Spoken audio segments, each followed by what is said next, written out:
اعوذ باللہ من الشیطان الرجیم، بسم اللہ الرحمن الرحیم۔ انشاءاللہ آج ہم 159 آیت جو ہے وہ سورہ آل عمران کی سٹارٹ کریں گے۔ جیسے کہ غزوہ احد کے بارے میں ہم ابھی تک پڑھ رہے ہیں، اور اینڈ تک انشاءاللہ ہم نے جو ہے نا وہ ان غزوات کے بارے میں، ان قصوں کے بارے میں یہ اللہ تعالیٰ ہمیں جو ہے وہ آگاہ کریں گے۔ 200 آیات ہیں سورہ آل عمران کی۔ 159 پہ ہم جو ہے نا وہ پہنچ چکے ہیں انشاءاللہ۔ آئی تھنک 2 to 3 رکوز میں جو ہے نا 3 رکوع میں ہماری یہ کمپلیٹ ہو جائے گی۔ جب ہم نے سٹارٹ کیا تھا تو پرسنلی مجھے یہ لگ رہا تھا کہ کافی ٹائم لگ جائے گا، سورہ بقرہ اتنی لمبی ہے، اس کے بعد سورہ آل عمران بھی کافی لمبی ہے، تو الحمدللہ ہماری سورہ بقرہ بھی کمپلیٹ ہو چکی ہے۔ انشاءاللہ جلد ہی سورہ آل عمران بھی کمپلیٹ ہو جائے گی، اور ہم انشاءاللہ جو ہے وہ سورہ النساء بھی جو ہے وہ سٹارٹ کریں گے۔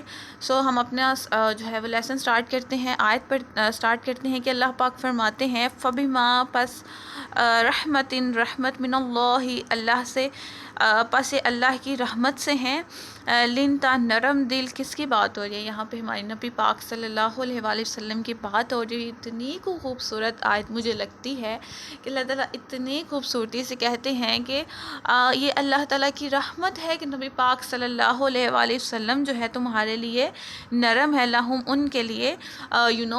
غزوہ احد میں کیسے وہ جو ہے وہ درہ چھوڑ کر آ گئے تھے، اور کتنا کچھ بدل گیا، تو پھر بھی جو ہے وہ نبی پاک صلی اللہ علیہ وآلہ وسلم نے جو ہے نا ان پر اتنا غصہ نہیں کیا، اتنا غضب نہیں کیا۔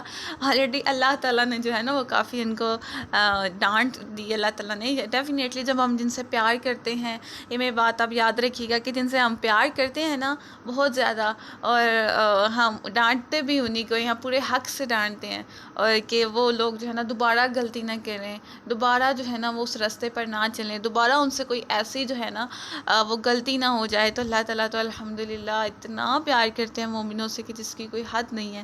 تو اللہ تعالیٰ فرماتے ہیں کہ یہ اللہ تعالیٰ کی رحمت ہے کہ نبی پاک صلی اللہ علیہ وسلم تم میں جو ہے وہ نرم دل ہیں۔ وَلَوْ اگر کنتا ہوتے آپ فضن تند کو کہتے ہیں نا غصے والا، غلیظ القلب سخت دلن فدو تو وہ منتشر ہو جاتے ہیں، من حولک آپ کے پاس سے۔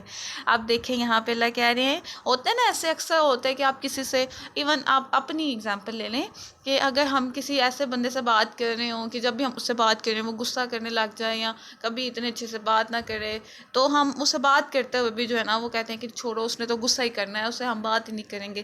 لیکن جو کوئی انسان جو ہے وہ سمجھتا ہے، اگر آپ کوئی بھی اس کو کوئی چیز کہتے ہو تو وہ سمجھتا ہے، وہ آپ پہ اتنا غصہ نہیں کرتا، تو آپ بھی کھلے دل سے اسے کچھ بھی کہہ سکتے ہو، اس کے پاس رہتے ہو، اس سے پیار کرتے ہو۔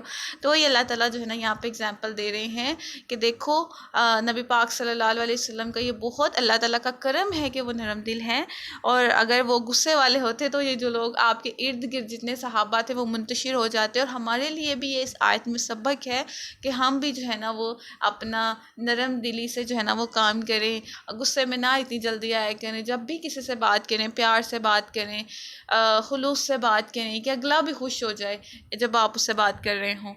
وَاعْفُوا اور پس آپ معاف کر دیں، عنہم ان کو۔ اب دیکھیں پہلے اللہ تعالیٰ جو پہلی آیات تھی صحابہ کرام کو ڈانٹ رہے تھے، پھر اللہ نے کہا کہ میں نے ان کو معاف کیا۔ اب اللہ تعالیٰ نبی پاک صلی اللہ علیہ وآلہ وسلم کو بھی کہہ رہے ہیں کہ آپ بھی معاف کر دیں ان کو۔ سبحان اللہ! کون لوگ ہیں جو صحابہ کرام کے بارے میں باتیں کرتے ہیں؟ ان کو چاہیے کہ وہ سورہ آل عمران پڑھیں، یہ آیات پڑھیں۔ وہ قرآن نہیں پڑھتے، اس لیے ان کو عقل نہیں ہے، اس لیے ان کو شعور نہیں ہے، وہ ان کے منہ میں جو کچھ آتا ہے وہ بول دیتے ہیں۔ تو اللہ تعالیٰ فرماتے ہیں کہ آپ معاف کر دیں ان کو، وَاسْتَغْفِرْ لَهُمْ اور بخشش مانگے ان کے لیے۔ غلطی انہوں نے کی، درہ انہوں نے چھوڑا، تو دیکھیں اللہ کہہ رہا ہے میں نے بھی معاف کر دے، آپ بھی معاف کر دیں ان کے لیے، آپ بخشش مانگے۔ سبحان اللہ! نبی پاک صلی اللہ علیہ وسلم جن کے لیے بخشش مانگے، کیا شان ہے! بھی تو وہ صحابہ اتنے رتبے ہیں، ان کے اتنے رتبے ہیں کہ ہم سوچ بھی نہیں سکتے۔ اور آگے اللہ فرماتے ہیں کہ وَشَاوِرْهُمْ اور مشورہ کرے ان سے، فی الامر کام میں۔ سبحان اللہ! اب دیکھیں سب معاملات جو ہے نا ہم مشورہ کن سے کرتے ہیں؟ جو ہمارے اپنے ہوتے ہیں، جن سے ہمیں امید ہے کہ یہ ہمیں صحیح مشورہ دیں گے، یہ ہماری صحیح طریقے سے جو ہے وہ مدد کریں گے. تو اللہ فرما رہے ہیں کہ ان سے مشورہ کریں آپ. جب جنگ احد ہوئی تھی تب بھی آپ صلی اللہ علیہ وسلم نے سب صحابہ کرام سے جو ہے وہ مشورہ کیا تھا، اور موسٹلی اس ٹائم پہ یہ مشورہ جو ہے وہ جو نوجوان تھے انہوں نے یہ کہا تھا کہ ہم مدینہ سے باہر جا کے جو ہے وہ جنگ کریں گے، لیکن نبی پاک صلی اللہ علیہ وسلم کا یہ خیال تھا کہ ہم مدینہ میں رہ کے کریں. تو وہ ان کو یہ بھی پوائنٹ ہو سکتا ہے نا کہ ہم نے یہ مشورہ دیا تھا، ہو سکتا ہے پھر آئندہ جو ہے وہ ہمیں مشورے میں بھی نہ لیا جائے. تو وہ اللہ کہہ رہے ہیں کہ اب اللہ نے بھی معاف کر دیا، نبی پاک صلی اللہ علیہ وسلم کو بھی اللہ فرما رہے ہیں آپ بھی معاف کر دیں اور ان کو مشوروں میں بھی لیا کریں. آئندہ کوئی بھی کام ہو تو انشاءاللہ جو ہے ان سب کو جو ہے وہ مشوروں میں ضرور لیا جائے گا. فَإِذَا پھر جب عزمت آپ ارادہ کر لیں عنہم ان سے، فَإِذَا عَزَمْتَ پھر جب آپ ارادہ کر لیں، فَتَوَكَّلْ عَلَى اللَّهِ تو بھروسہ کر لیں اللہ پر. سبحان اللہ، یہ اتنا خوبصورت ورڈ ہے، اتنا خوبصورت ورڈ ہے کہ جسے کوئی ہاتھ نہیں، کہ اللہ پر بھروسہ کر لیں. ہم لوگ جب اللہ پہ بھروسہ کر لیتے ہیں نا تو ہمارے اتنا ایک دل کو سکون ملتا ہے کہ اب تو انشاءاللہ سب اچھا ہی ہوگا، اب انشاءاللہ جو ہے وہ ہمارے ساتھ سب اچھا ہوگا. ایک دفعہ ایک صحابی جو ہے نا وہ نبی پاک صلی اللہ علیہ وآلہ وسلم کی جو ہے وہ خدمت میں آتے ہیں اور عرض کرتے ہیں کہ یا رسول اللہ، ان کے پاس جانور تھا، انہوں نے کہا کہ میں اپنا یہ جانور باہر باندھ کر اللہ پر توکل کروں یا کھلا چھوڑ کر اللہ پر توکل کروں. تو نبی پاک صلی اللہ علیہ وسلم نے فرمایا کہ تم اپنا جانور باندھ کر اللہ پر توکل کرو. اس سے ہمیں یہ بھی پتہ چلتا ہے کہ ہم نے اپنی طرف سے پوری کوشش کرنی ہے کہ ہم اپنی طرف سے ہر ایک جو ہے نا وہ کام کریں گے اپنا جتنا ہم سے ہو سکے. اینڈ پہ جو ہم توکل اللہ پہ کریں گے کہ انشاءاللہ اللہ ہمارا کام ٹھیک کر دیں گے، اللہ ہمارا کام پورا کر دیں گے. یہ نہیں ہے کہ آپ گھر میں لیٹ جائیں اور بس سوئے رہے کہ نہیں اللہ تعالیٰ پر میں نے بھروسہ کر لیا، وہ اب مجھے خود بخود جو ہے نا وہ جاب دے دیں، گھر آ جائے گی میرے جاب، یہاں کھانا خود بخود مل جائے گا. ایسا نہیں ہے. جب تک ہم کوئی اسباب جو ہے نا وہ نہیں، اللہ تعالیٰ ہمارے لیے اسباب بنائیں گے لیکن اس کے لیے ہمیں محنت کرنی پڑے گی، ہمیں جو ہے نا وہ اپنی پوری کوشش کرنی ہے، اور اینڈ پہ ہم نے کیا کرنا ہے، توکل اللہ پہ کرنا ہے.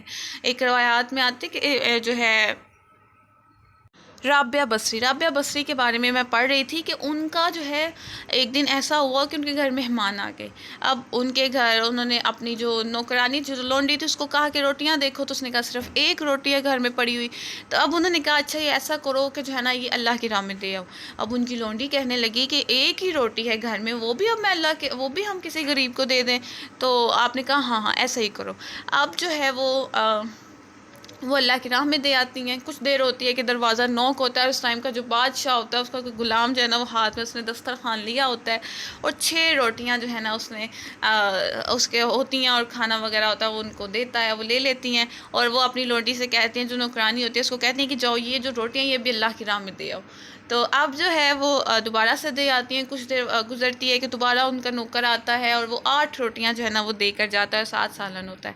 اب وہ جب 8 روٹیاں آتی ہیں نا تو وہ حضرت جو رابعہ بصری ہے نا وہ کہتی ہیں جاؤ یہ بھی اللہ کی راہ میں دے آؤ. اب تیسری دفعہ وہ آدمی جو ہے نا وہ جو غلام ہے وہ تیسری دفعہ دوبارہ آتا ہے کچھ دیر بعد، اور اس ٹائم اس کے پاس 10 روٹیاں ہوتی ہیں اور پھر جو ہے وہ کچھ سالن ساتھ ہوتا ہے، جو چیزیں ہوتی ہیں ساتھ. وہ پھر جو ہے نا رابعہ بصری اپنی غلام جو ان کی نوکرانی ہوتی ہے اس کو کہتی ہیں یہ رکھ لو اور اس کو جو ہے وہ مہمانوں کو جو ہے نا وہ سرو کرو. اب وہ ان کی جو نوکرانی ہوتی ہیں وہ کہتی ہیں پہلے بھی تو 2 دفعہ وہ لے کر آیا تھا، آپ نے پہلے کہا کہ اس کو جو ہے نا وہ لے جاؤ اور اللہ کی راہ میں دے آؤ، کسی غریب کو دے آؤ، تو بھی آپ نے کیوں رکھ لیا؟ تو آپ نے کہا اللہ تعالیٰ نے فرمایا ہے کہ میں ایک کے بدلے 10 گنا دیتا ہوں، میں ایک نیکی کے بدلے 10 گنا دیتا ہوں. تو میں نے تو اللہ کی راہ میں ایک نیکی کی نا، میں نے ایک روٹی دی، اب مجھے اللہ تعالیٰ پہ توکل تھا کہ وہ مجھے 10 گنا واپس لوٹائیں گے. تو جب وہ 10 گنا آ گئی تو وہ میں نے رکھ لیں. اب آئی ڈونٹ نو اس میں کتنی سچائی ہے، پر یہ میں نے پڑھا، مجھے لگا کہ میں آپ کے ساتھ یہ شیئر کر دوں، مجھے بہت خوبصورت یہ واقعہ لگا. اور امام احمد بن حنبل کے بارے میں بھی آتا ہے کہ وہ ایک دن نا ایسے حج پہ جا رہے ہوتے ہیں، تیاری کر رہے ہوتے ہیں. ایک شخص آتا ہے کہتا ہے کہ میں بھی آپ کے ساتھ جو ہے نا وہ حج پہ جاؤں گا. تو آپ اس سے پوچھتے ہیں کیا تمہارے پاس سارا سامان وغیرہ ہے، یعنی جو راستے میں یوز ہوگا، مال وغیرہ جو اسباب ہوتے ہیں وہ سب کچھ ہے؟ تو کہتے ہیں نہیں میں نے اللہ پہ بھروسہ کر لیا. تو آپ ہنس کے فرمانے لگے اللہ پہ بھروسہ کیا یا اپنے دوستوں کی جیبوں پر بھروسہ کیا ہے؟ تو اسباب اللہ تعالیٰ انشاءاللہ ہمارے لیے کر دیں گے، محنت ہم نے کرنی ہے، پھر اللہ پہ بھروسہ کرنا ہے. انشاءاللہ اللہ تعالیٰ جو ہے نا وہ ہمارے ارادوں کو جو ہے وہ قبول فرمائے. اور مشورے کا بھی میں نے آپ کو بتایا نا، جو کہ مشورے کا اللہ تعالیٰ نے حکم دیا صحابہ کرام سے. حدیث میں آتا ہے کہ حضرت علی سے روایت ہے، وہ کہتے ہیں کہ نبی پاک صلی اللہ علیہ وسلم نے حضرت علی نے نبی پاک سے دریافت کیا کہ یا رسول اللہ، جو بات ہم کتاب و سنت میں اگر نہ پائیں تو اس میں ہم کیا طریقہ اختیار کریں؟ فار ایگزامپل کوئی ایسا مسئلہ آ گیا ہے کہ ہمیں قرآن و سنت سے اس کا جو ہے وہ حل نہیں مل رہا، تو ہم کیا طریقہ اپنائیں؟ تو نبی پاک صلی اللہ علیہ وسلم نے فرمایا کہ سمجھدار اور اہل ذکر سے مشورہ کرو اس معاملے میں۔ تو یہی وہ لاسٹ لیکچر میں نے آپ کو بتایا تھا نا، کوئی جو ہے وہ آ جائے، کوئی ایسا مسئلہ آ جائے جو ہمیں نہیں مل رہا ہو، تو میں نے آپ کو 4 طریقے بتائے تھے کہ قرآن سے سب سے پہلے ہم نے ڈھونڈنا ہے، پھر حدیث سے ڈھونڈنا ہے، اس کے بعد ہم نے اجماع پہ آنا ہے، اس کے بعد قیاس پہ آنا ہے۔ تو وہ یہی پوائنٹس ہیں جو اس حدیث سے جو ہے نا وہ ثابت ہوتے ہیں۔ آگے اللہ فرماتے ہیں کہ ان اللہ، کہ بے شک اللہ یحب المتوکلین، کے بھروسہ کرنے والوں کو دوست رکھتا ہے۔ سبحان اللہ۔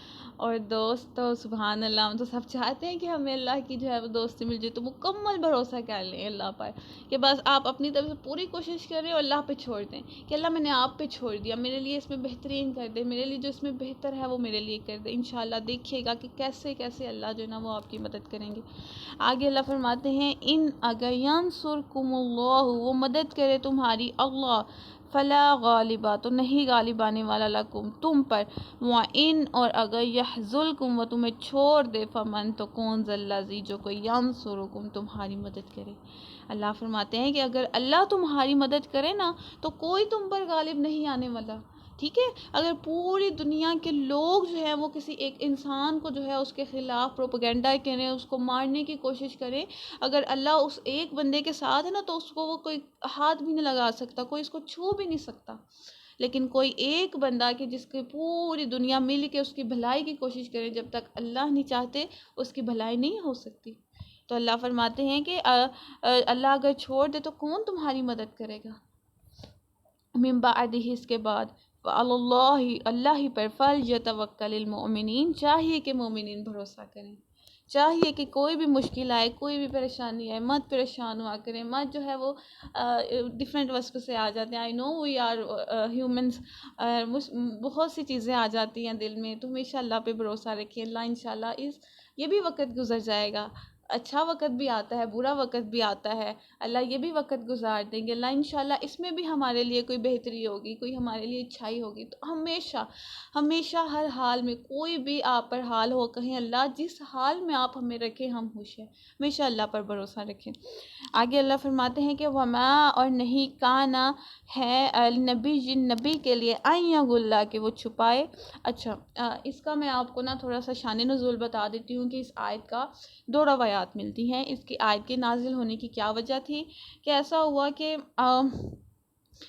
جو اس ٹائم پہ پہلے میں آپ کو جو ہے نا وہ سورہ والی 2 روایات ایکچولی اس کی ہیں کہ یہ آیت کیوں نازل ہوئی۔ سب سے پہلے یہ ہوا تھا کہ جو ہے نا جنگ بدر جو تھی، جنگ بدر میں یہ ہوا تھا کہ جو مال غنیمت مسلمانوں کو ملا تھا ان میں ایک جو ہے وہ سرخ چادر تھی۔ اب وہ جب مال غنیمت تقسیم ہوا تو وہ سرخ چادر نہیں مل رہی تھی، تو اس ٹائم کے جو منافقین تھے یا کچھ جو اگر مسلمان بھی تھے جو کچھ، تو ان کے دل میں یہ خیال آیا، تو ہو سکتا ہے ویسے ہی کہ یہ ہو سکتا ہے وہ چادر جو ہے وہ نبی پاک صلی اللہ علیہ وسلم نے جو ہے وہ لے لی ہو سکتا ہے انہوں نے اپنے پاس رکھ لی ہو، اس لیے ہمیں جو ہے نا یہاں نہیں مل رہی ہو، تو فوراً اللہ تعالیٰ نے جو ہے نا ان کی تردید کے لیے یہ آیت نازل کر لی کہ یہ کسی بھی نبی کے لیے نہیں ہے کہ وہ کوئی چیز چھپائے۔ اور دوسری روایت یہ ملتی ہے کہ جب جنگ احد میں جو ہے وہ مسلمان جو ہے وہ درہ چھوڑ کر مال غنیمت لینے کے لیے جو ہے وہ نیچے کی طرف آئے، تو یہ کہا جاتا ہے کہ ان کے دل میں شاید یہ ہو سکتا ہے کہ ہم جو ہے نا وہ جو چیز ہم مینس کہ وہ یہ سوچ رہے تھے کہ ہم جو ہے ہو سکتا ہے نبی پاک صلی اللہ علیہ وسلم جو ہے وہ یہ حکم دے دے کہ جو کوئی بھی جو ہے وہ چیز لے گا وہ اسی کی ہوگی، وہ اپنے پاس رکھ لے گا۔ تو اللہ تعالیٰ نے کہا کہ کیا تمہیں یقین نہیں تھا کہ نبی پاک صلی اللہ علیہ وسلم جو ہے وہ اب پوری ایمانت داری سے جو ہے وہ مکمل طور پہ ہر ایک کو برابر حصہ جو ہے وہ اس کا عطا کریں گے، تو جو ہے اس کا ہر ایک کا جتنا حصہ بنتا ہے وہ اس کو ادا کریں گے، تم نے یہ کیوں جو ہے نا یہ حرکت حرکت کی. تو اس کے لیے بھی کہتے ہیں یہ آیت جو ہے نا وہ نازل ہوئی. تو اللہ تعالیٰ بتا رہے ہیں کہ کوئی بھی نبی فون اللہ تعالیٰ نے اپنے پیغمبر اپنے پیارے نبی کی جو ہے نا وہ سچائی کے لیے کہ تم لوگوں کے دلوں میں ایسے وسوسے آ بھی کیسے سکتے ہیں کہ کوئی نبی جو ہے نا وہ کوئی چیز چھپائے. اور دیانت داری اتنا کہ اہم ہے اور اس کے بارے میں اتنی احادیث ملتی. ایک دفعہ ایسے ہوا کہ جب یہ آیت نازل ہوئی نا تو ایک صحابی تھے, انہوں نے نا ایسا مالیہ غنیمت میں ایک اون کا وہ ہوتا ہے نا گولا, انہوں نے وہ لیا تھا کہ ان کو لگا کہ ان کے ذہن میں آیا ہوگا کہ یہ کسی کے کیا کام آنا, تو انہوں نے اپنے پاس رکھ لیا. جب یہ آیت نازل ہوئی تو جو ہے وہ نبی پاک صلی اللہ علیہ وسلم کے پاس آئے. میں انشاءاللہ یہ حدیث آگے کنٹینیو کرتی ہوں, آپ کو سمجھ آ جائے گی. وَمَن یغلل, اور جو چھپائے گا, یا آتی لائے گا, بما غل, جو اس نے چھپایا, یوم القیامت, قیامت کے دن, کہ مینس کہ جس نے جو کچھ چھپایا ہوگا وہ قیامت کے دن لائے گا تو پھر ہی وہ چھوٹا جائے گا.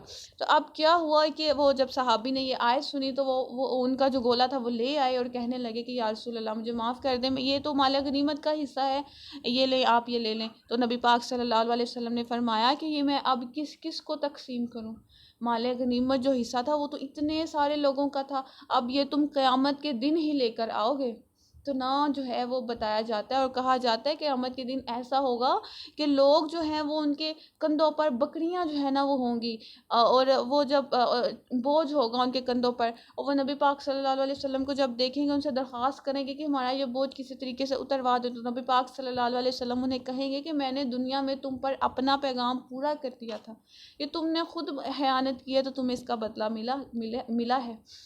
کہا جاتا ہے کہ قیامت کے دن کسی کے کندھے پر جو ہے وہ اونٹ ہوں گے, کسی کے جو ہے وہ جو انہوں نے خیانت کی ہوگی نا وہی سامان ان کے کندھوں پر جو ہے نا وہ بوجھ بن کر آئے گا. کبھی بھی جو ہے نا خیانت نہیں کرنی چاہیے, بہت سختی سے منع کیا گیا ہے. اور ایک بات آپ نے یہ بھی ذہن میں رکھنی ہے, خیانت صرف یہی نہیں ہے کہ ہم نے کسی کے مال میں سے پیسے لیے.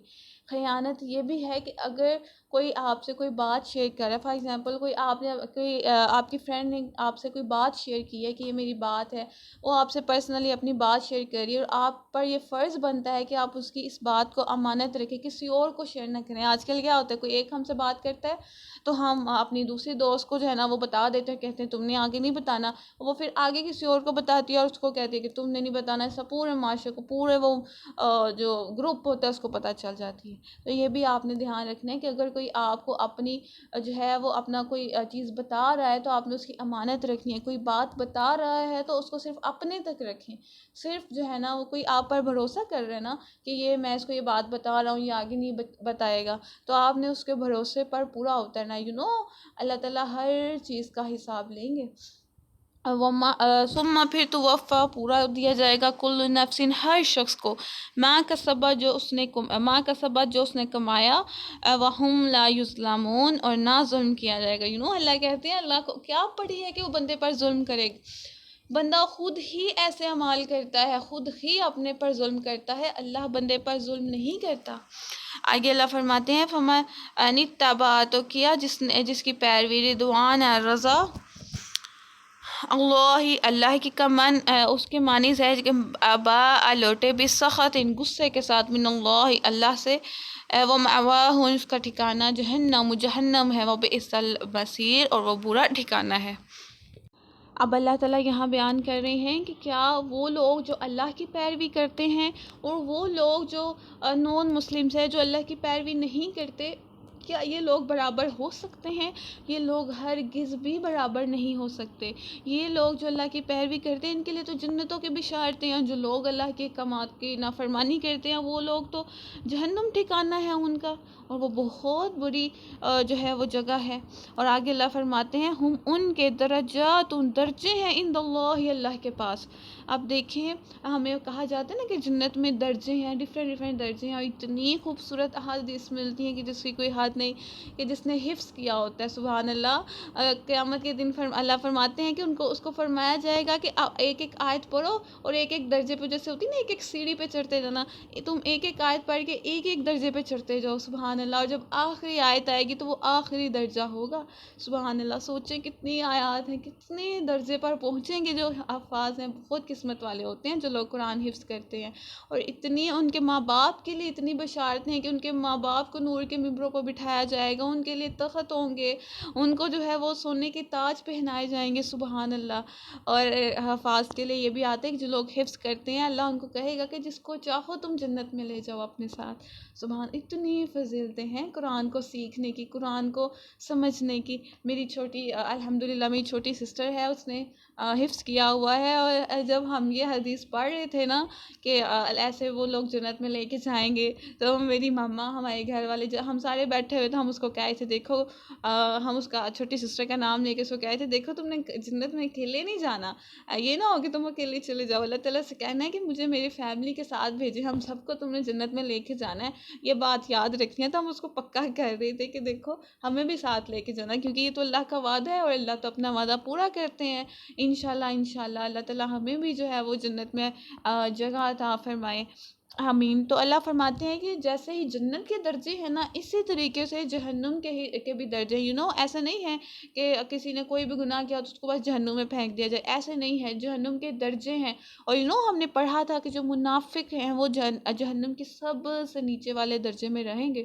وہ کون ہے منافق؟ جو منہ سے تو کہتے ہیں ہم ایمان لے کر آئے، لیکن وہ احکامات کو فالو نہیں کرتے، وہ دل سے نہیں مانتے۔ آج ہمیں غور کرنے کی ضرورت ہے کہ ہم کتنا کو مانتے ہیں اللہ کی، ہم کتنا عمل کرتے ہیں۔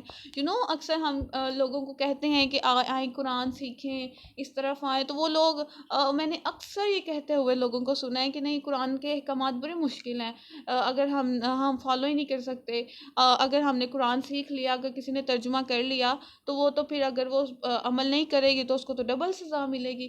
ٹرسٹ می، جو لوگ ٹھیک ہے، جو لوگ قرآن سیکھتے ہیں اگر وہ اس پہ عمل نہیں کرتے ان کو سزا ملے گی، لیکن جو لوگ نہیں قرآن سیکھتے ان کو بھی ڈبل ٹرپل ملے گی۔ ایک اللہ ان کو سزا دیں گے کہ تم نے قرآن سیکھا کیوں نہیں، ایک تو ان کو یہ سزا ملے گی کہ تم نے قرآن سیکھا کیوں نہیں، اور اگر تم سیکھ لیتے اور پھر ان کو سزا ملے گی کہ تم نے عمل بھی نہیں کیا، ان کو بھی ڈبل سزا ملے گی۔ تو یہ مت سوچا کریں، قرآن لازمی سیکھا کریں کچھ، اور اتنا ایزی ہے، ابھی تک آپ نے احکامات پڑھے، مجھے نہیں لگتا کوئی مشکل احکام ہو، کوئی بھی مشکل احکام نہیں ہے، اتنی ایزی احکامات ہیں، اور جنت کی بشارتیں اللہ دے رہے ہیں ہر عمل پہ، سبحان اللہ۔ واللہ، اور اللہ بصیر، دیکھنے والا ہے، بما یعملون، جو تم کرتے ہو اللہ سب دیکھ رہے۔ کتنی دفعہ اللہ بار بار کہہ رہے ہیں کہ یہ بات یاد رکھو کہ اللہ از واچنگ یو، اللہ دیکھ رہا ہے تمہیں، کبھی مت بھولنا اس بات کو۔ لقد، اور بے شک، من اللہ، احسان کیا اللہ نے، علی المؤمنین، مومنوں پر۔ یہ بھی اتنی خوبصورت آیت ہے، اور یہ ہمارے نبی پاک صلی اللہ علیہ وسلم کی دوبارہ سے اللہ فضیلت بیان کر رہے ہیں کہ اللہ نے احسان کیا۔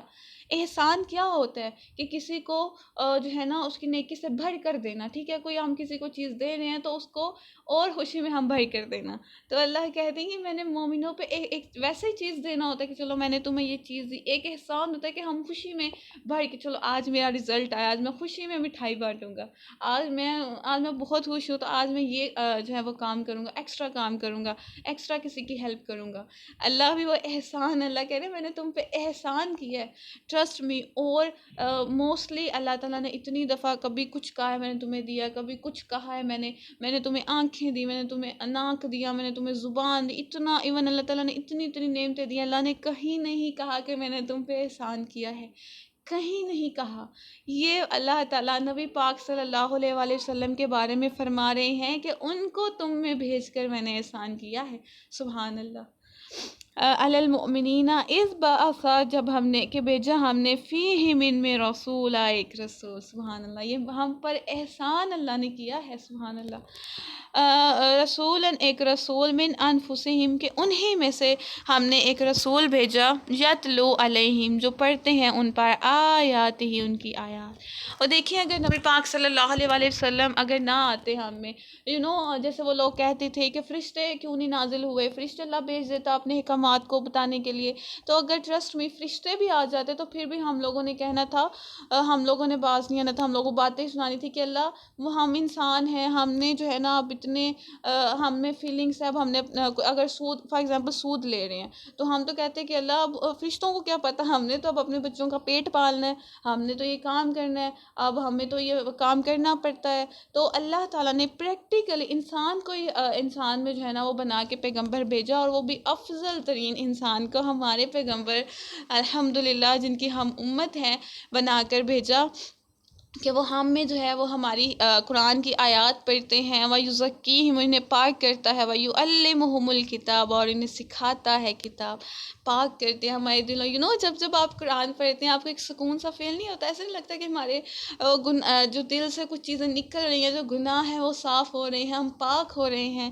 تو یہی اللہ فرما رہے ہیں انہیں سکھاتا ہے کتاب. اور جب مدینہ میں آپ صلی اللہ علیہ وسلم گئے تھے تو وہاں پر جو پہلا ہاسٹل جو بنا تھا، وہاں پہ صحابہ کرام دور دور سے آئے، کہ جو صحابہ صفہ تھے، میں نے آپ کو پہلے بھی ان کے بارے میں بتایا ہوا ہے کہ یہ دور دور سے آتے تھے، ان کو صحابہ صفہ کہتے تھے، اور وہاں رہتے تھے، قرآن کا علم حاصل کرتے تھے، اور انہوں نے خود جو ہے وہ نبی پاک صلی اللہ علیہ وسلم سے تعلیم حاصل کی ہوئی ہے، اور یہ جو نبی پاک صلی اللہ علیہ وسلم بتاتے تھے، بولتے تھے، یہ لوگ نوٹ کر لیا کرتے تھے. تو والحکمت اور حکمت، وعین اور کانو اور بے شک وہ تھے، من قبل اس سے پہلے، لفی البتہ ضلال مبین کھلی گمراہی میں.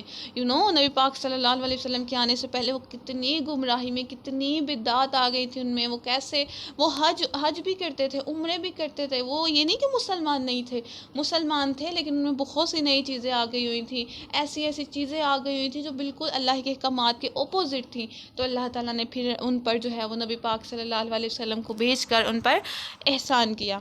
اگلی آیت میں اللہ فرماتے ہیں کہ اولما، کیا جب اصابتکم تمہیں پہنچی مصیبت، ان کو مصیبت، قد اصبتم البتہ تم نے پہنچائے، مثلیہا اس سے دگنا. اب یہاں پہ دوبارہ جو ہے نا وہ غزوہ احد کے بارے میں بات ہو رہی ہے کہ اللہ کہہ رہے ہیں ٹھیک ہے تمہیں اس دفعہ مصیبت پہنچی ہے، تمہیں غم پہنچا ہے، لیکن لاسٹ ٹائم پچھلے سال جو غزوہ بدر ہوئی تھی تم نے اس سے دگنا ان کو پہنچائے تھے. ان کے 70 کو قتل کیا تھا، اور 70 کو تم لوگ اپنے پاس گرفتار کر کے لے آئے تھے، تو تم نے ان کو دگنی پہنچائی تھی. قل تم کہتے ہو انا ہاذا، کہاں سے یہ؟ قل آپ کہہ دے ہوا وہ، من سے، عند انفسکم، تمہاری ہی جانوں کی طرف سے ہے. وہ کہتے تھے لوگ کہ یہ یہاں پہ مصیبت کیوں نازل ہوئی. وہ لوگ تو بڑے خوش تھے کہ ہم تو ہو ہی نہیں سکتے، شکست تو ہو ہی نہیں سکتی، ہم میں رسول اللہ ہے، ہم سیدھے رستے پہ ہیں، ہم ایمان والے ہیں، ہم لوگوں کو تو شکست تو ہو ہی نہیں سکتی. تو اللہ بتا رہے ہیں شکست کیوں ہوئی، یہ سب کیوں ہوا؟ تمہاری ہی جانوں کی وجہ سے. تم لوگوں نے ہی اطاعت نہیں کی، تم نے ہی جو ہے وہ درہ کو چھوڑ دیا، اور پھر سارا کچھ یہ سب کچھ ہوا. ان اللہ، کہ بے شک اللہ، علی کل شیء قدیر، ہر چیز پر قادر ہے. وما اصابکم، اور جو تمہیں پہنچا، یوم التقى الجمعان، جس دن بھڑی دو جماعتیں. کون سی دو جماعتیں؟ مسلمانوں کی اور مشرکین مکہ کی. غزوہ احد کی ہی بات ہو رہی ہے. فبإذن اللہ، تو حکم سے اللہ کے، ولیعلم المؤمنین، تاکہ وہ معلوم کر لے مومنین کو. اب دیکھیں یہاں اللہ کہہ رہے ہیں کہ جو بھی تمہیں تکلیف پہنچی وہ اللہ کے اذن سے تھا، اللہ کے حکم سے تھا. اور ابھی پچھلی آیت میں اللہ کہہ رہے ہیں کہ جو بھی تم نے کیا وہ تمہاری اپنی جانوں کی وجہ سے تھا. اب کویسچن آئے گا ذہن میں، ایک دفعہ اللہ کہہ رہے ہیں کہ تمہاری اپنی وجہ سے تھا، اور ایک دفعہ اللہ کہہ رہے ہیں کہ جو بھی کچھ ہوا وہ میرے حکم سے ہوا. اور اس کو ہم جو ہے نا وہ کلیئر کرتے ہیں کہ اذن کو ہم سمجھ لیتے ہیں کہ یہ حکم کے بارے میں کیا ہے. اس کو میں آپ کو ایگزامپل کے ساتھ سمجھاتی ہوں، آپ کو ایزیلی سمجھ آئے گا.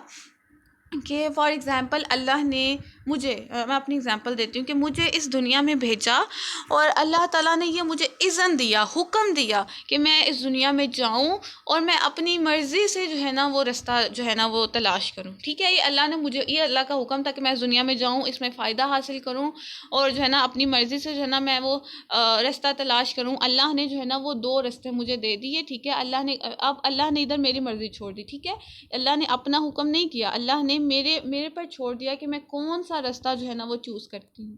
اب یہ مجھ پہ ہے کہ میں کون سا رستہ چوز کروں.